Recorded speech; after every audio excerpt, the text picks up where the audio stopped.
I've used a lot of cameras over the years, from film to point and shoots, and to my OG T3i, the king of budget mirrorless, the Panasonic G7, to cinema cameras and this new wave of 8K mirrorless cameras.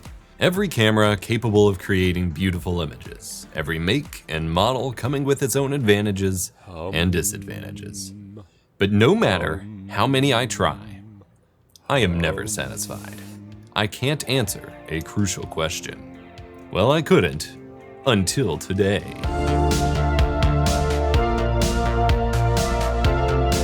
How do you even decide what the perfect camera for you is? Does it have the best specs, the highest resolutions and frame rates, biggest sensors, fancy features? Does it produce the best looking images, perhaps through detail, color science, or dynamic range? Are there specific workflow needs that surpass all other wishes?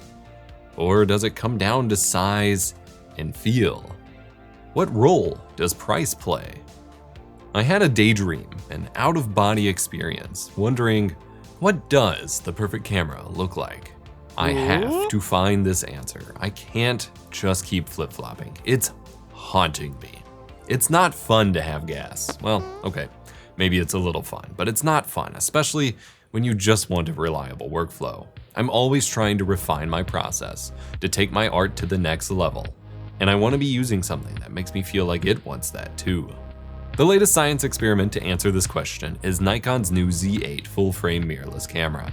Originally, I wasn't even gonna bother collecting new data on a camera that is basically the same as the Z9 I tried and reviewed, but slimmed down a bit. Surely, such a similar camera can't help me conquer such a deep, philosophical quandary. Could it?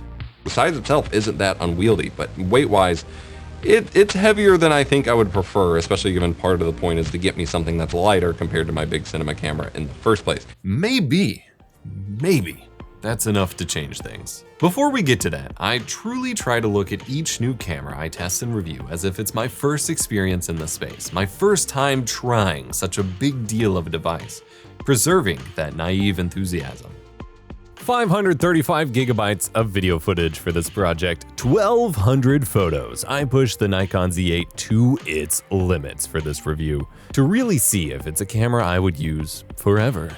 Full disclosure first, Nikon lent me the Z8 and a lens for a couple of weeks to review this camera, but they're not sponsoring the video and have no control over what I say in it, see the video before it's published, any of that, yada yada. I bought a couple lenses and adapters to review this camera beyond what's included in their review kit. As well, the sponsor will instead just be myself and my OBS Definitive Guide course and our free backing track stream music. Links below. The Z8 is an amazing camera. Nikon is a big name in the photography world, but not so much in the creator space, although that's changing more as their recent releases like the Z30, the ZFC, which I'm also reviewing soon, and their new USB streaming capabilities have kicked up some momentum. You're capable of reading specs yourself, but I cannot understate the significance of 8.3K 60 FPS, 4K 120 FPS, full frame internal RAW video. Massive 45.7 megapixel photos, and crazy shutter speed ranges from 30-second exposures to 1/32,000th of a second. Fast shots due to the entirely electronic shutter. Silent, stealthy, spectacular.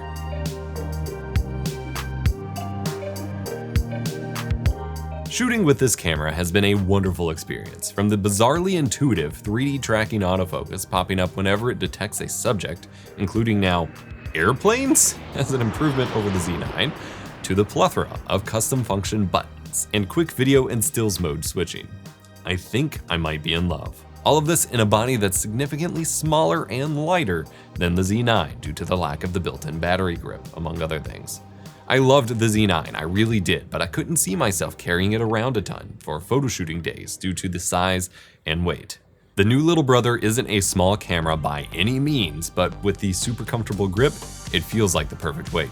Light enough to not strain my arms and wrists, but heavy enough to feel like I'm carrying something that actually packs a punch.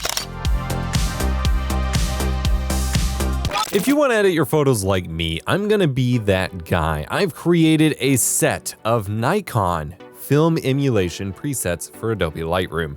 I spend a long time when I'm editing my photos trying to emulate my favorite films and the way that I edit my favorite film stocks, because frankly, I never even leave film photos unedited for the most part, and I'm trying really hard to match. I'm basically trying to keep myself from buying a Fuji camera because of all the easy button film simulation presets they have in those cameras, and so I'm doing my best to emulate that with every individual camera. So this will work for the Nikon Z line, the Z30, Z8, Z9, then the ZFC. I'll show it even more in depth in that video. I'll have a whole video over on the Analog Stream channel explaining these, but you can pick these up at the link in the video description. Does this make the Z8 the perfect camera? What else can it do? The more I look into it, the more questions I have. I need to breathe easier. I need to find peace. The full frame sensor is great for anything from crisp, modern autofocus shots with the bizarrely wonderful 24 to 120mm f4 lens Nikon lent me with the camera, to swirly, bokeh-licious vintage lens shots, to the most crisp and clear macro shots I've ever seen on something outside of the like $80,000 focus stacking setups. All right, arguably my biggest issue taking pictures with this thing is the lag when you zoom in to check for critical focus. The frame rate is just abysmal. This happened on the Nikon FC and even on a Nikon point and shoot my sister got for Christmas a few years ago, and I assumed it was a lower end kind of point and shoot camera kind of thing. But no, it's just like a Nikon thing. It's really hard to manage when the frame rate is so choppy. Just look at all these photos. Full frame packs so much detail and allows you to crop in so much while still being printable. The colors, the character, these are pretty great.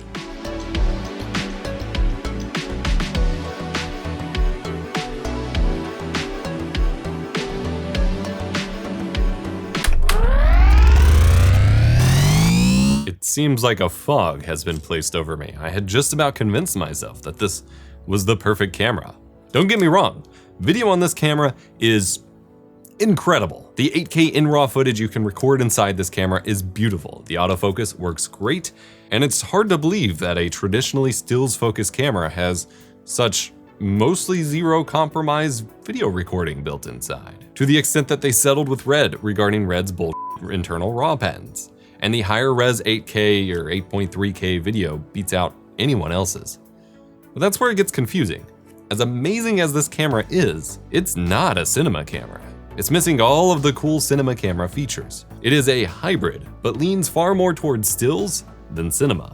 It's more of a videographer's camera, built to create top-tier wedding videos and travel shots, rather than to be used for primarily video work. The Z8 is missing a lot of features that I've come to love on all of my other video cameras, be it my Ursa Mini Pro I was shooting on for a while, my Canon R5C, the GH5S, the newly released S5 IIX. Comes down to all the cinema stuff. There's no XLR module or, professional audio inputs on this thing, though the built-in preamps for the 3.5mm jack are actually pretty good. Here's a demo.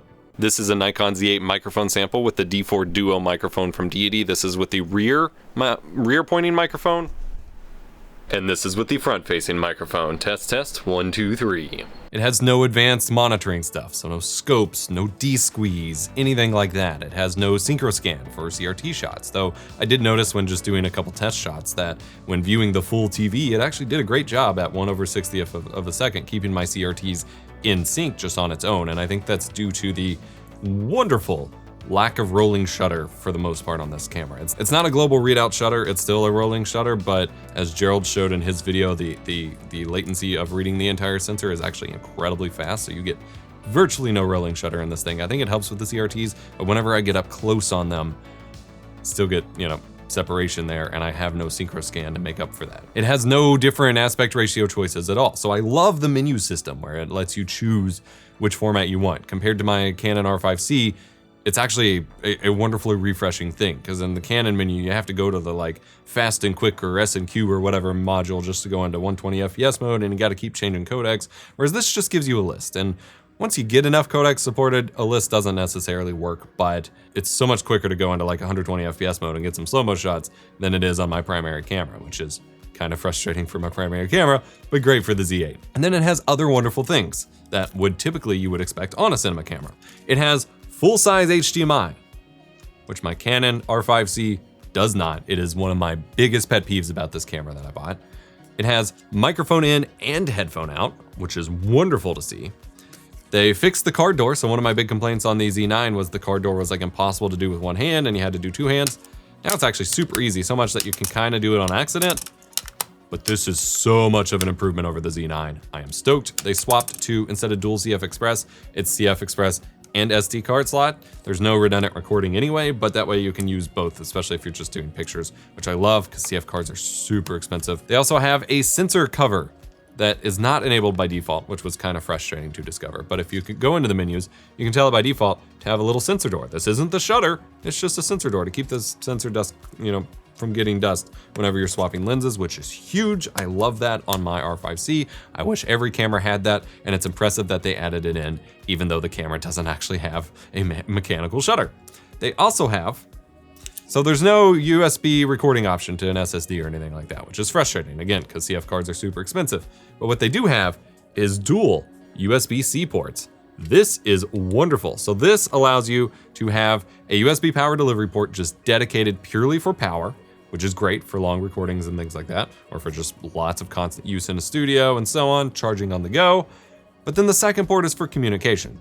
So you've got USB Ethernet adapters, whereas the Z9 had Ethernet built in. You can do that for network streaming. You can use it for connectivity to the computer, for stop motion, tethered shooting, USB streaming for video, that kind of thing. Like, this is loaded out, but it's missing so many things that would replace my actual cinema camera in my workflow. I really wish it had them though. Like, I want a custom cinema firmware or something. These dual USB ports means that the Z8 would be great for stop motion too once Dragon Frame updates for the driver. At the moment it works, but you can't get any live view from it, which obviously makes it difficult. Despite the fancy USB ports, we are still limited to an abysmal 1024 by 768 with a letterboxing output through the USB port for USB streaming on the Z8, with no audio included, even with a microphone plugged into the camera. And the frame rate is supposed to be 30. I'm not so sure it is. Come on, Nikon. You're so close. You're so close. Being a mirrorless camera, it can adapt all kinds of amazing lenses on it to shoot any content I want. Vintage lenses, EF lenses, fisheye lenses, even old Nikon film lenses.